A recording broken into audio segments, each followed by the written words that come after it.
মা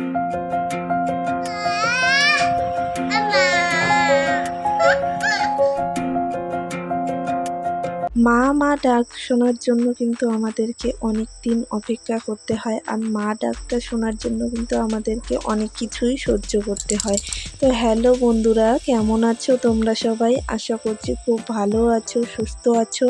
আমি কিন্তু একদমই আজকে ভালো নেই। তো সকাল থেকে আমার শরীরটা ভীষণই খারাপ করছে আর ভীষণই মাথা ব্যথা করছে।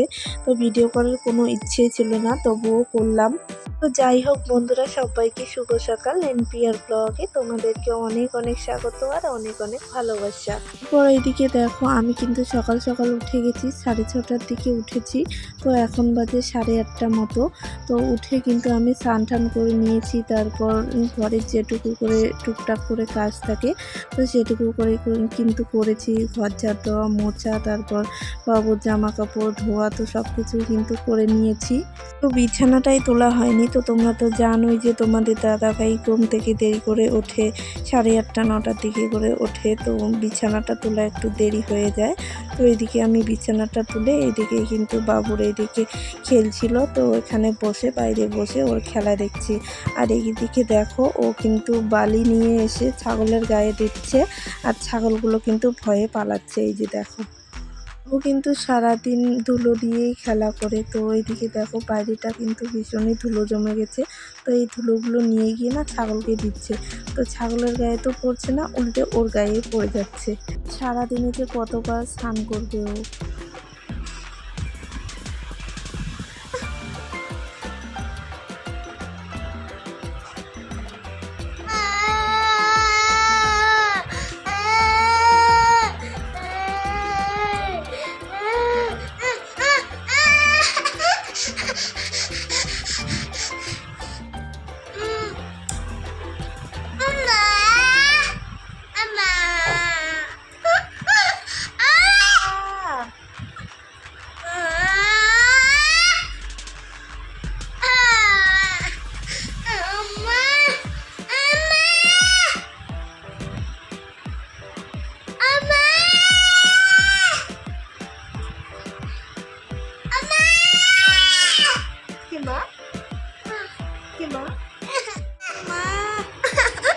ওমা,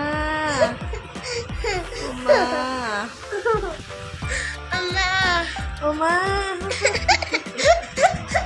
কোথায় যাবি? হ্যাঁ, কই যাবি?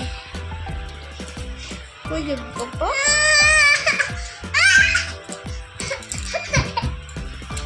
কই যাবি? তো বন্ধুরা, মা ডাক শোনার জন্য আমাদের মেয়েদেরকে কিন্তু অনেক কিছু সহ্য করতে হয়। তো যারা মা হয়েছো তারা নিশ্চয়ই জানো যে কী কী সহ্য করতে হয়, আর কী কী মানে মা ডাক শোনার জন্য কী কী করতে হয়, সব কিছুই তোমরা জানো।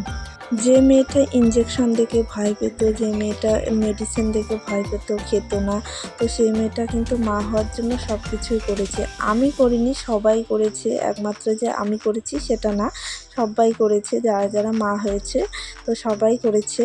আমার কথাই বলছি, আমি মেয়েবেলায় কিন্তু ইঞ্জেকশন দেখে ভয় পেতাম, তারপর হচ্ছে মেডিসিন দেখে ভয় পেতাম, মেডিসিন খেতাম না, বমি হতো। পর বাবু যখন পেটে আসলো তখন কিন্তু সব কিছু মেডিসিন আমি কিন্তু নিয়ম মেনে খেয়েছি। তারপর ইঞ্জেকশন দিয়েছি, রক্ত পরীক্ষা করেছি, অনেক কিছু কিন্তু করেছি। তো যারা যারা মা হয়েছে তো সবাই করেছে এসব, আমি একা করিনি, সবাই করেছে। এরপর আমার যখন ডেলিভারি হয়, তো আমার কিন্তু ডেলিভারি কোচবিহার মাতৃমা হসপিটালে হয়েছে। আমার কিন্তু কোনো নার্সিংহোমে ডেলিভারি হয়নি। আমার কিন্তু সিজারে হয়েছে বাবু। তো সিজারে হলে তো তোমরা জানো অনেক কিছু ইঞ্জেকশন কিন্তু দেয়, আর সিজার হওয়ার পর কিন্তু অনেক কিছু মেডিসিন খেতে হয়। তো ওই হসপিটালে কিন্তু কোনো বাড়ির লোক ঢুকতে দিত না। আমার সব কিছু একা একাই কিন্তু করেছি, বাবুকে সামলিয়েছি, তারপর আমি একা একা সব কিছু করেছি। গুড ইভিনিং বন্ধুরা। তো স্নান টান করে খাওয়া দাওয়া করে নিলাম, আর বাবু গেছে ওর ঠাম্মির সঙ্গে একটু বেড়াতে। আর এদিকে আমি একটু খাওয়া দাওয়া করে এইদিকে বাড়ির সামনেই আসলাম। আর এই যে দেখো, জল জমে আছে, তো এগুলো চাষ করেছে, ধান গাড়বে। তো আজকে তো তোমাদের সঙ্গে সেভাবে কোনো ভিডিও শেয়ার করতে পারলাম না, আজকে আমার শরীরটা একটু খারাপ ছিল। তো আজকের ভিডিওটা একটু ছোট হবে। আর এইদিকে দেখো মনে হচ্ছে এখনও রোদ আছে, তো এখন কিন্তু 6:30 বাজে, আর এখন মনে হচ্ছে যে সূর্য এখনও ডোবেনি। আর সূর্য কিন্তু ডুবেছে, মানে মেঘগুলো ওরকম লাগছে, মনে হচ্ছে যে এখনও সূর্য ডোবেনি।